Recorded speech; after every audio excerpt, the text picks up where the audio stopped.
नमस्कार दोस्तों, मैं बहुत बहुत स्वागत करता हूं आप सभी का आपके अपने ही यूट्यूब चैनल पासपोर्ट हेल्पलाइन में, जहां पे आपको पासपोर्ट संबंधित बहुत सारी जानकारियां दी जाती हैं। और दोस्तों, आज के इस वीडियो में हम बात करेंगे वैसे लोगों का जिन्होंने तत्काल पासपोर्ट के अंदर जो है अपना आवेदन किया है एज अ फ्रेश पासपोर्ट, और वो वेट कर रहे हैं अपने पुलिस वेरिफिकेशन का।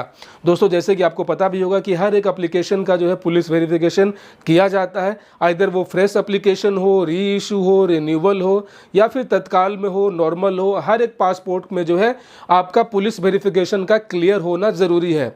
लेकिन यहाँ पे वैसे लोग जिनको अर्जेंट में पासपोर्ट चाहिए, जिनको सडन कुछ इमरजेंसी हो गया, लाइक मेडिकल केस हो गया, या फिर अर्जेंट में अगर बाहर उन्हें जाना है, तो उन्हें एक लंबी चौड़ी प्रक्रिया से गुजरने के बजाय जो है उन्हें तुरंत पासपोर्ट दे दिया जाता है। विद इन 1 वीक, कह सकते हैं कि 3 से 4 दिनों के अंदर अंदर उनके घर पे उनका पासपोर्ट आ जाता है तत्काल पासपोर्ट के अंदर में।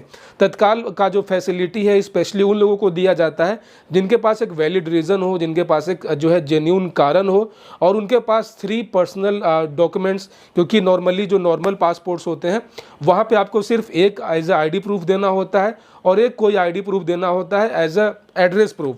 लेकिन तत्काल पासपोर्ट के अंडर में जो है आपको ऐसे ऐसे 3 डॉक्यूमेंट्स दिए जाते हैं। एक अलग लेवल का यहाँ पे सिक्योरिटी ब्रीच होता है, जिस कारण जो है यहाँ पे 3 डॉक्यूमेंट्स मांगे जाते हैं। और अगर आप ये 3 डॉक्यूमेंट्स देकर एक वैलिड रीज़न बताकर अगर आप अपना तत्काल पासपोर्ट अगर आपका पास हो जाता है, तो उसके बाद जो है आपका पुलिस वेरिफिकेशन होगा जब आपका पासपोर्ट बनकर घर पे आ जाएगा। नॉर्मली जो नॉर्मल पासपोर्ट होते हैं उसमें क्या होता है कि आपसे डॉक्यूमेंट तो एक ही लिए जाते हैं, वहाँ पे कोई एक एड्रेस प्रूफ और कोई एक जो है आइडेंटिटी प्रूफ। लेकिन वहाँ पे पेच ये होता है कि पहले जो है आपके एड्रेस का पुलिस वेरिफिकेशन होगा, और जब जैसे ही आपका एड्रेस का पुलिस वेरिफिकेशन जो है क्लियर हो जाएगा, उसके बाद ही आपको पासपोर्ट इशू किया जाता है। तो ये थोड़ा सा अंतर है तत्काल में और नॉर्मल में।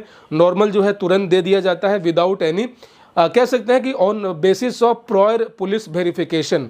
अब उन लोगों के मन में इस बात को लेकर काफ़ी ज़्यादा टेंशन रहती है जिनका जो है तत्काल में पासपोर्ट बनकर आ गया है, कि अब जो है पुलिस वेरिफिकेशन कब होगा, कितने दिनों में होगा। और अगर बाई चांस अगर मेरा पुलिस वेरिफिकेशन फेल हो जाता है तत्काल वाला, तो क्या मेरा पासपोर्ट इनवैलिड हो जाएगा, क्या वो रद्द हो जाएगा? तो ऐसे तमाम बहुत सारे सवाल जो हैं लोगों के मन में होते हैं। तो आज के इस वीडियो में आपका सारा डाउट जो है वो पूरी तरीके से क्लियर हो जाएगा। तो दोस्तों, नियम के अनुसार जैसे ही किसी को तत्काल पासपोर्ट इशू किए जाते हैं, उसमें जो है 100 डेज, विद इन 100 डेज के अंदर अंदर जो है उसका जो है क्लियर पुलिस वेरिफिकेशन रिपोर्ट है, वो उस संबंधित जो आपका आरपीओ है वहाँ पे चली जानी चाहिए। वो आपके फाइल के साथ अटैच हो करने के बाद ही वो फाइनल जो है वो डेटाबेस में जाएगा। मतलब ये कि सपोज करें कि 1 जनवरी को अगर आपका पासपोर्ट इशू हुआ है तत्काल के अंदर, तो यहाँ पे जो है आपको 30 मार्च तक जो है आपका पुलिस का क्लियर रिपोर्ट, लगभग 90 दिन मान के चले, ठीक है, 90 दिन, 100 दिन, 100 मतलब कि मैक्सिमम है। तो आप समझ लीजिए कि आपको जो है 30 मार्च तक या फिर 10 अप्रैल जो कि बिल्कुल लास्ट है, अगर आपका 1 जनवरी को पासपोर्ट लॉन्च हुआ है, आपका जारी हुआ है, तो आपको 10 अप्रैल तक किसी हाल में जो है आपका पुलिस वेरिफिकेशन फाइनल पास होकर वो आरपीओ में जाना जरूरी होता है। अब ये कितनी जल्दी होगा ये डिपेंड करता है आपके आरपीओ पे, आपका जो पुलिस स्टेशन है उसके ऊपर। क्योंकि नॉर्मली क्या है, तत्काल में जो है वो 10 से 15 दिन के बाद जो है वो एक तरीके से पुलिस वेरिफिकेशन का जो एक ऑर्डर होता है वो आपके थाने तक चली जाती है, ठीक है। नॉर्मली 10 दिन तक, 10 दिन का टाइम लगता है इसमें। तो 10 दिन के बाद जो है आपके थाने में आपका जो है वेरिफिकेशन का फाइल चला जाता है। अब वो लोग भी देख लेते हैं कि ये तत्काल वाला है, तो उनके पास एक इनफ टाइम है, तो वो लोग थोड़ा सा यहाँ पे ज़्यादा एक्टिव नहीं रहते हैं। तो ऐसे में आपको भी चाहिए कि 10 से 12 दिन के बाद आप अपने थाने में कांटेक्ट कर लें, आप उनको बताएं कि आप बाहर जाने वाले हैं, आपका तत्काल पासपोर्ट है, तो आप पुलिस वेरिफिकेशन करवा लें। इससे आपको फ़ायदा होगा। अगर आप नहीं भी रहते हैं, ठीक है, क्योंकि तत्काल नॉर्मल पासपोर्ट से अलग है, ये बंदा बनवाता इसीलिए है ताकि वो देश से बाहर हो, ठीक है। तो ये भी हो सकता है कि जब वो आपके घर पे आए तो आप यहाँ अपने घर पे क्या, अपने देश में मौजूद ना रहें। तो इसीलिए यहाँ पे 3-3 डॉक्यूमेंट पहले ही ले लिए जाते हैं ताकि यहाँ पे कोई प्रॉब्लम ना हो। और तत्काल में क्या है कि 90% जो है वो पास हो ही जाता है, ऑलमोस्ट फेल किसी का नहीं होता है। बाई चांस अगर आपका फेल हो जाता है, ठीक है, अगर बाई चांस किसी कारण जो है पुलिस वालों ने आपका वेरिफिकेशन फेल कर दिया, कुछ इशू ऐसा आ गया, कुछ अनवांटेड ऐसा सिचुएशन आ गया, तो क्या होगा कि जैसे ही आपका वहाँ पे नेगेटिव या फिर एडवर्स रिपोर्ट जाता है, तो वो एक शो कॉज नोटिस आपके घर पे भेजेंगे, ठीक है, जो कि आपको तुरंत मिल जाएगा 1 हफ्ते बाद, एक शो कॉज नोटिस, और उसमें आपको जो है आरपीओ विजिट करने के लिए कहा जाएगा।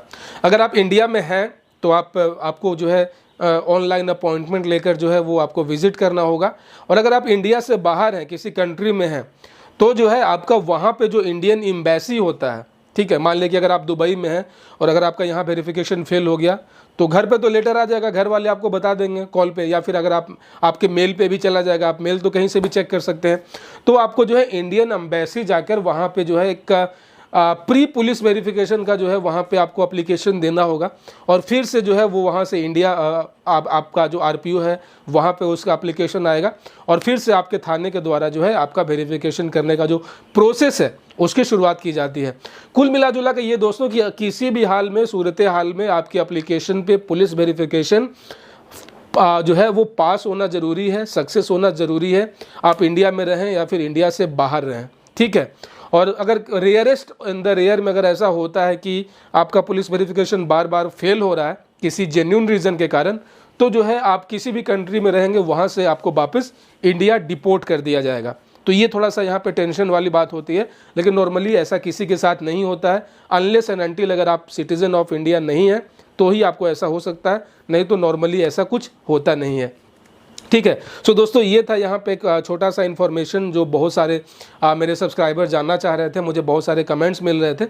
तो पहले तो बिल्कुल आप फ्री हो जाओ कि आपका तत्काल वाला पुलिस वेरिफिकेशन फेल भी होगा, बिल्कुल भी नहीं, ठीक है। आप घर पे रहें ना रहें इससे कोई टेंशन नहीं है। वो पुलिस वाले क्या है ना कि वो अपने लेवल से अपना जो लोकल इंटेलिजेंस उनका अपना होता है उसके बेसिस पे जो है वो आपका वेरिफिकेशन कर देते हैं। सो दोस्तों आशा और उम्मीद करता हूँ इस छोटे से वीडियो से आपके मन में तत्काल पासपोर्ट को वेरिफिकेशन को लेकर जो भी मन में शंकाएं थी वो पूरी तरीके से दूर हो चुकी होंगी। इसके अलावा दोस्तों अगर आपके मन में कोई और सवाल है, किसी प्रकार का और कोई क्वेश्चन है, तो आप बेशक मुझसे कमेंट में पूछ सकते हैं, और मुझे बहुत खुशी होगी आप सभी के सवालों का जवाब देने में। और हाँ दोस्तों, अगर आप हमारे चैनल पासपोर्ट हेल्पलाइन पे पहली बार आए हैं ना, चैनल को सब्सक्राइब कर लीजिएगा, नोटिफिकेशन बेल ऑन कर लीजिएगा, ताकि अगली बार जब मैं कोई नया और लेटेस्ट वीडियो लेकर आऊँ तो आप उसे मिस ना कर सकें। जय हिंद।